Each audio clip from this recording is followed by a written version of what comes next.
Fabashshir wa basyiris sabirin. La taqulil maqtal fi sabilillah amwat wa la yahyun wa hum la yash'urun. Wa la nabluwannakum bi syai'in minal khawfi wal ju'i wa naqsin minal amwal wal anfusi wath thamarat wa basyiris sabirin. Itu kan di surah Al-Baqarah itu, Pak. Banyak macam, banyak rupa ujian-ujian yang Allah sebutkan di situ. Banyak sekali. Tapi apa kata Allah di ujung ayat itu? Wa basyiris sabirin.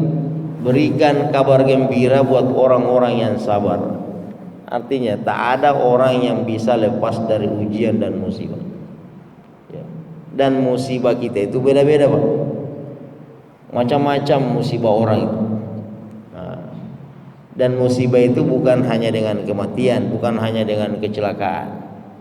Ada orang, Pak, nampak rumahnya besar, kaya raya, fasilitas mewah, mobil lengkap, tapi ternyata masalahnya bukan di dia. Ujiannya ada sama istrinya, ujiannya ada sama anaknya, ujiannya ada sama suaminya. Nah, bagaimana menyikapi hal seperti ini? Nah, ini, Pak, cara menyikapi kaifa nata'amal ma'al masaib. Bagaimana kita menyikapi musibah itu ya?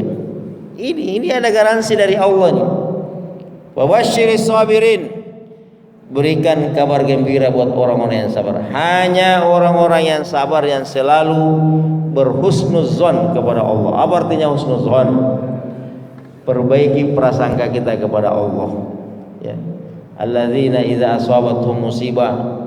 Kata Allah di ayat selanjutnya, alladzina idza asabatuhum musibah, yaitu orang-orang yang apabila ditimpa musibah, qalu, mereka senantiasa mengatakan, inna, sesungguhnya kami, lillah, milik Allah, wa inna, dan sesungguhnya kami, ilaihi rajiun, kita pasti kembali kepada Allah. Kita, harta kita, anak kita, istri kita, semuanya itu dari Allah dan pasti akan kembali Allah. Kapan saja Allah minta, itu diambil oleh Allah. Ini, Pak, kalau semua kita paham dengan baik ayat ini, insya Allah musibah apapun yang kita alami hari ini, insya Allah tak ada masalah. Nah, kemudian selanjutnya adalah apa kira-kira hikmah yang ada di balik musibah ini, ya. Nah, jadi yang pertama itu ada namanya husulul ajri wa raf'ud darajat. Ya. Husulul ajri wa raf'ud darajat. Kita harus yakin kepada Allah Subhanahu wa taala bahwasanya setiap ada ujian, setiap ada musibah, itu ada husulul ajri wa raf'ud darajat. Bisa jadi Allah menguji kita karena Allah ingin memberikan kita sebuah pahala besar. Pahala besar dan mengangkat derajat kita. Nih, ada hadis Nabi sallallahu alaihi wasallam. Hadis yang diriwayatkan oleh Imam Muslim. Ma yusibul mu'min, tiadalah seseorang orang beriman diuji. Ma yusibul mu'min, tiadalah seseorang yang diuji min syaukah. Syaukah, Pak. Kata Rasulullah, kita menginjak duri saja. Nih, menginjak duri. Apa? Pamafaukah, apalagi di atasnya itu, apalagi kematian, gempa, rumah hancur, apalagi kita di PHK, bisnis tak maju-maju. Bahkan nih kata Rasulullah di hadis yang lain, hammin wa huzunin, galau, sedih pun, Pak. Sampai kita merasa sedih dan galau memikirkan anak-anak kita, pekerjaan kita, itu sudah dianggap musibah. Dan bila ada orang yang mengalami hal seperti ini, apa kata Rasulullah? Illa rafa'ahu Allahu biha darajah, kecuali Allah ingin mengangkat derajat kita. Nah, jadi husnuzon kepada Allah. Masih ingat kisahnya Nabi Yusuf kan? Nabi Yusuf itu ada kan anekdot yang terkenal itu, dari sumur ke istana. Nah, iya kan? Nabi Yusuf itu kalau mungkin tak ada sumur, mungkin tak jadi ke istana. Nih sekarang negara jiran kita ini, negara tetangga kita ini, orang heboh membahas Dato Sri Anwar Ibrahim kan. Nah, ini terlepas dari politik di sana kan. Beliau ini harus menunggu 24 tahun jadi Perdana Menteri Malaysia hari ini. Sebelumnya itu kan keluar masuk penjara itu Pak. Itu kan musibah. Sama dengan Nabi Yusuf. Nabi Yusuf itu sama dengan bapaknya Nabi Yakub, yang tak pernah lepas dari dia itu Pak. Padahal ujian bertubi-tubi adalah senantiasa berhusnuzon kepada Allah. Ini pasti ada hikmah di balik ini. Allah ingin mengangkat saya. Makanya gara-gara sumur ini bisa dikatakan Pak, dari sumurlah semua cerita kejayaan itu berangkat. Seandainya mungkin dulu saudara-saudaranya ini tidak melemparkan dia masuk ke dalam sumur, mungkin Nabi Yusuf tak pernah sampai di istana itu Pak. Karena Nabi Yusuf dilempar masuk ke dalam sumur, ditemukan oleh orang-orang musafir, dibawa ke Mesir. Dengan berbagai macam ceritanya itu. Ada ulama yang mengatakan, ulama tafsir, jarak antara sumur dengan istana itu kurang lebih 40 tahun. Nih, jarak antara sumur dengan istana, artinya mulai dari Nabi Yusuf dilempar masuk ke dalam sumur, ya, pigoya batil jub, itu kata Allah dalam Al-Quran itu, pigoya batil jub, dilemparkan ke dalam sumur sampai jadi presiden di Mesir Pak, menduduki kursi istana itu jaraknya 40 tahun. Sampai matanya bapaknya itu Nabi Yakub, bapaknya Nabi Yusuf itu sampai buta itu Pak, menangis dan senantiasa merindukan anaknya. Matanya buta tapi hatinya tetap selalu berharap, insya Allah anak ini akan kembali. Coba lihat, itu Nabi Yusuf, insya Allah anak ini akan kembali.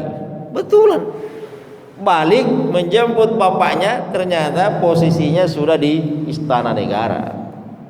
Jadi ini Pak, ini cara kita menyikapi musibah. Yang pertama adalah biasanya di balik ujian musibah itu Allah ingin mengangkat derajat kita, ya. Saya ulangi hadis Nabi, ma yusibul mu'min min syaukatin fama fawqaha illa rafa'allahu biha darajat. Tiadalah orang yang beriman diuji oleh Allah, bahkan ujiannya pun hanya sekedar menginjak duri, kecuali Allah akan mengangkat derajat kita. Apalagi ujian yang bertubi-tubi Pak ya. Masalah istri lah, masalah anak lah, masalah pekerjaan lah, masalah keluarga. Nah, selalu berhusnuzon kepada Allah. Kemudian yang kedua, ujian itu biasanya adalah kafarah lizzunub. Kafarah lizzunub. Kita diuji oleh Allah dalam rangka untuk menggugurkan dosa-dosa kita. Jadi gitu Pak. Ada yang sering mengalami demam, batuk-batuk, penyakit itu Pak, sakit yang Allah nih sama nih, ada hadisnya tuh. Jangan, justru yang harus kita khawatirkan ini, mohon maaf nih bapak-bapak nih yang sudah berusia lanjut, justru yang perlu kita cemaskan dan kita khawatirkan, bila kita sudah tua tapi tak sakit-sakit, bukan berarti kita minta penyakit ya.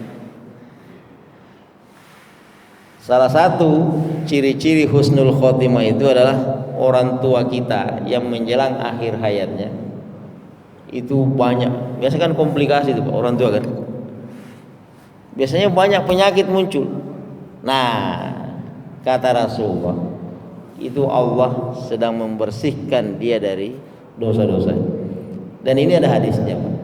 Ada hadisnya. Kata Rasulullah, ma yusibul mu'min, tiadalah seorang beriman diuji dengan penyakitkah, ya, dengan kematiankah, illa hatta anhu biha khati'ah, kecuali Allah ingin menghapus dosa-dosa kita. Jadi husnuzon pada Allah Pak. Kalau kita sedang sakit, ya, ada ginjal, stroke dan lain sebagainya. Orang tua kita sudah, nah, kita mungkin sedih, tapi kita layak bergembira, ini Allah. Kalau orang beriman ya, kalau non muslim lain ceritanya. Nah, kalau tak beriman lain. Tapi kalau orang tua kita ahli sholat, banyak zikir, kemudian juga penyakit sudah berdatangan, nah itu pertanda insya Allah Allah akan mencuci kita dari dosa-dosa kita. Jadi yang kedua, ya, takfirul dzunub, kita kadang diuji oleh Allah untuk menghapus dosa-dosa kita, ya, banyak dosa kita. Kemudian yang ketiga, nih, al-ibtila yudzakiruka bidzunubika.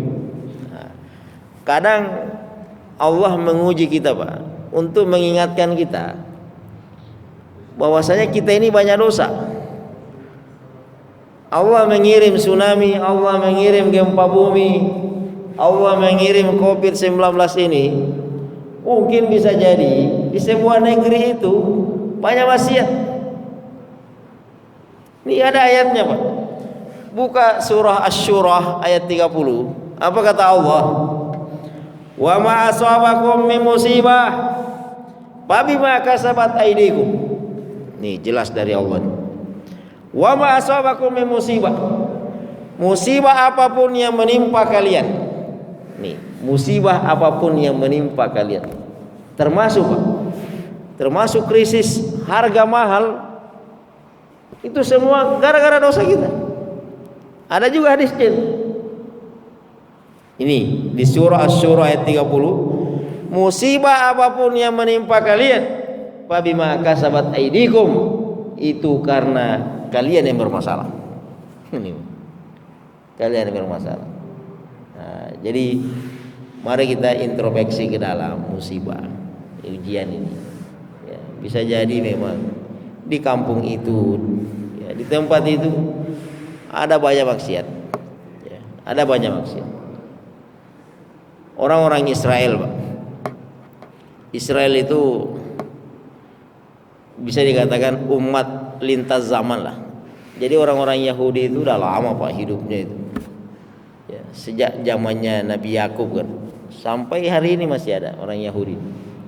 Artinya sudah banyak nabi, rasul, kiai, ustadz yang dikirim ke umat ini, dan mereka mengisi kekosongan kehidupan sepanjang zaman. Tapi Yahudi ini identik dengan azab, identik dengan siksaan dari Allah. Sekarang ini aja nih, Pak, nggak diazab oleh Allah, karena ini merupakan keistimewaan umatnya Nabi Muhammad. Tak ada azab. Azab itu maksudnya tak dikirimkan api dari langit, tak ada burung yang bawa. Kalau dulu kan azabnya kayak gitu, nggak dibolak-balikan tanahnya, buminya, nggak banjir bandang sedunia, nggak kayak gitu. Tapi dulu orang-orang Yahudi itu. Nah, pertanyaannya, apa masalahnya sehingga orang-orang Yahudi ini tak pernah jauh dari azab dan ujian? Nah, ternyata kata Allah dalam Al-Quran, hum la yatanahawna am munkarin fa'aluh. Karena orang-orang Yahudi ini, Pak, tidak mau saling mengingatkan, tidak mau menegur kalau ada an mungkarin, kalau ada kemungkaran perilaku dosa, ada judi, ada mabuk-mabukan, ini, Pak, ada narkoba, tapi kita semua diam. Diamnya inilah yang membuat Yahudi dikirimkan musibah oleh Allah Subhanahu wa taala. Hati-hati, Pak. Ya, ini introspeksi yang ketiga. Al-ibtila'u bidzikruka bidzunubika.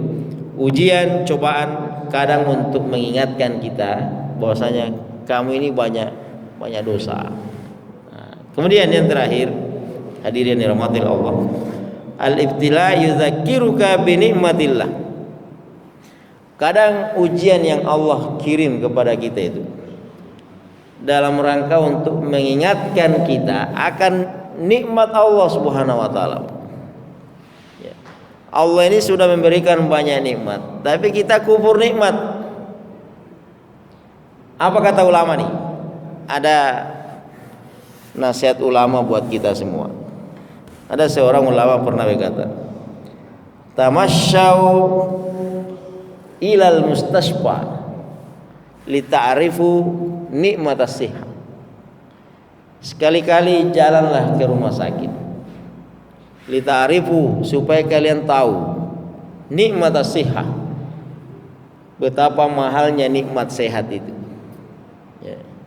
Jangan sampai nanti kita baru sakit, baru kita mengeluh, mencaci maki dan lain sebagainya.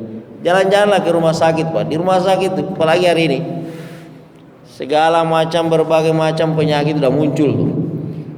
Dulu penyakit itu muncul di usia 50 tahun ke atas. Sekarang hari ini pun, Pak, anak belasan tahun itu sudah kena asam urat. Iya kan? Nah, seperti itu penyakit hari ini. Maka untuk mengingat nikmat Allah ini, supaya kita tahu bahwasanya nikmat sehat itu ternyata mahal sekali. Tamasyaw ilal mustasfa, jalan-jalan ke rumah sakit. Ini yang pertama. Nikmat sehat itu mahal. Yang kedua kata ulama, wa tamasyaw ilal qabri. Sekali-kali jalanlah ke kuburan tuh, Pak. Litarifu nikmatal hayah, supaya kalian paham dan tahu betapa mahal nikmat kehidupan itu. Sama hari ini. Tragedi Cianjur tuh, Pak. 300 nyawa melayang. Tragedi Kanjuruhan, ratusan nyawa juga yang melayang. Cuma kan kita yang hidup ini pelajarannya adalah, apakah hidup mereka itu diakhiri dengan kebaikan atau tidak? Jangan sampai Allah sudah memberikan kita waktu yang sama 24 jam, udah gitu sehat, kesempatan banyak, tapi jarang muncul di masjid. Ini Pak. Itulah sebabnya dalam Al-Quran, Pak, ada satu ayat, ini satu-satunya ayat yang disebut oleh Allah lebih dari 20 kali, berulang-ulang kali dalam Al-Quran, 28 kali, bahkan sampai 30 kali Allah mengulang-ulang ayat ini. Tak ada ayat dalam Al-Quran yang diulang-ulang sebanyak ayat ini kecuali ayat ini. Ayat apa itu, Pak? Ada di surah Ar-Rahman. Fa bi ayyi ala rabbikuma tukadziban. Masalah nikmat. Fa bi ayyi ala rabbikuma tukadziban. Nikmat mana lagi yang kamu mau dustakan? Apa harus dikasih gempa baru kita mau salat? Apa mau dikasih tsunami baru mau kita ingat rumah Allah ini? Iya kan? Jadi sering-seringlah datang ke kuburan, supaya kita ini tahu betapa mahalnya nikmat hidup ini. Ya. Jadi fabi ayyi ala rabbikuma tukadziban. Ini diulang oleh Allah sebanyak kurang lebih 30 kali, Pak. Fabi ayyi ala rabbikuma tukadziban. Dan di ayat yang lain Allah menegaskan, wa qalilum min ibadiyas syakur. Sedikit sekali hambaku yang mau bersyukur. Hanya sedikit dari hambaku yang mau berterima kasih kepada saya. Cara berterima kasih kepada Allah itu gimana sih? Cara berterima kasih kepada Allah itu adalah beribadah. Kemudian terakhir kata ulama tadi, wa tamasyaw ila sijni li ta'rifu nikmatal hurriyah. Sekali-kali jalanlah ke penjara. Tamasyaw ila sijni, sekali-kali jalanlah ke penjara, li ta'rifu nikmatal hurriyah, supaya kalian paham dan tahu betapa mahalnya nikmat kebebasan itu. Nikmat kebebasan. Ada, Pak, banyak itu. Masih banyak hari ini kawan-kawan kita yang bekerja, ternyata udah tahunan tak sempat sholat Jumat. Tak sempat sholat Jumat karena dari perusahaan tempat kerja tak ada waktu untuk itu. Ada saudara-saudara kita sampai hari ini untuk sekedar sholat 5 waktu susah sekali. Kenapa? Waktu tak ada. Jadi nikmat kebebasan itu tak ada, Pak. Kalau di penjara biasa masih bisa sholat, iya kan? Jadi ada namanya nikmat al-hurriyah, nikmat kebebasan. Nabi Shallallahu Alaihi Wasallam itu sampai hijrah 2 kali. Kenapa hijrah 2 kali? pertama pergi ke Ethiopia di Afrika itu pernah bergelombang para sahabat hijrah ke sana. Kemudian Rasulullah SAW sendiri hijrah ke Madinah. Kenapa hijrah ke Ethiopia dan kenapa hijrah ke Madinah, Pak? Satu aja kuncinya, karena tak ada nikmat hurriyah, tak bebas, Pak. Nabi sholat di depan Ka'bah ketika masih di Mekah. Nabi sholat di depan Ka'bah, itu datang Abu Lahab itu, narik kerap bajunya itu, kemudian diangkat ke atas. Susah. Hari ini kita tidak seperti itu, ya kan? Ini, Pak. Maka mudah-mudahan Allah Subhanahu Wa Taala memberikan kita kemudahan senantiasa, Pak, untuk beribadah kepada Allah Subhanahu Wa Taala. Jadikan ujian ini, musibah ini sebagai pelajaran buat kita semua. Dan kita sebenarnya titik temunya itu adalah di kematian ini. Artinya mari kita banyak-banyak belajar, ya. Artinya mumpung Allah masih berikan kita kesempatan. Tadi Nabi di awal sudah sampaikan ciri-ciri tanda-tanda husnul khotimah, ayyuwaffiqana fi khairin qabla mautina. Allah memberikan kita taufik, memudahkan kita, menggerakkan hati kita, melapangkan kita untuk senantiasa melakukan kebaikan. Maka hari ini, subuh ini yang sudah berada di posisi ini, tinggal kita berdoa kepada Allah, mudah-mudahan istiqomah. Mudah-mudahan istiqomah. Itulah sebabnya Nabi mengajarkan kita sebuah doa. Baca senantiasa doa ini. Ya muqallibal qulub, tsabit qulubana ala dinika wa thaatik. Ya muqallibal qulub, tsabit qulubana ala dinika wa thaatik. Wahai Tuhan zat yang membolak-balikkan hati, tsabit qulubana, kokohkan, teguhkan hati kami, ala dinika, di atas agamamu, wa ala ta'atika, dan di atas ketaatanmu. Karena kan hati ini naik turun, Pak. Hati ini iman. Bisa jadi di subuh hari kita beriman, sore hari berubah lagi. Nah, maka mintalah kepada Allah, ya muqallibal qulub, tsabit qulubana ala dinika wa ta'atik. Ini yang bisa kita sampaikan pada kesempatan subuh hari ini. Mudah-mudahan ada manfaatnya. Lebih kurangnya mohon dimaafkan. Subhanakallah bihamdik, asyhadu an la ilaha illa anta, astaghfiruka wa atubu ilaik. Assalamualaikum warahmatullahi wabarakatuh.